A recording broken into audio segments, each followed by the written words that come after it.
Hi guys, so I will be talking to you about resting local and action potential.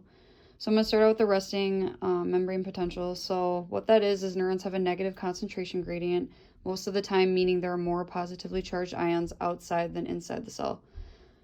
So this regular state of negative concentration gradient is called resting membrane potential. During the resting membrane potential, there are more sodium ions outside than inside the neuron, and then there's more potassium ions inside than outside the neuron. So this is just a diagram to show you what it looks like on the inside and the outside. So the concentration of ions isn't static though. So ions are flowing in and out of the neuron constantly as the ions try to equalize their concentration. The cell, however, maintains a fairly consistent negative concentration gradient between -40 to -90 millivolts. So I'm just going to show you this again. So it's just resting right here. As you can see, the inside's negative and the outside is positive. The next one I'm going to show you guys is local potential.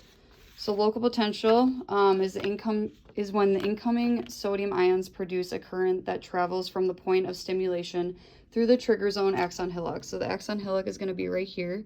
So what happens is when the stimulus comes to the dendrites, it's actually going to go down into the soma and then down the axon hillock, through the axon, and then down to the axon terminals. So that's what is going to send out that action potential to the synaptic knobs. The next one I'm going to show you guys is action potential. So how action potentials work is those are the electrical impulses that send signals around your body. Nothing more than a temporary shift from negative to positive in the neuron's membrane potential caused by ions suddenly flowing in and out of the neuron. So during the resting state before an action potential occurs, all of the gated sodium and potassium channels are closed. So these gated channels are different from leakage channels and only open once an action potential has been triggered. So we can say these channels are voltage gated because they are open and closed depends on the voltage difference across the cell membrane. Voltage gated sodium channels have two gates.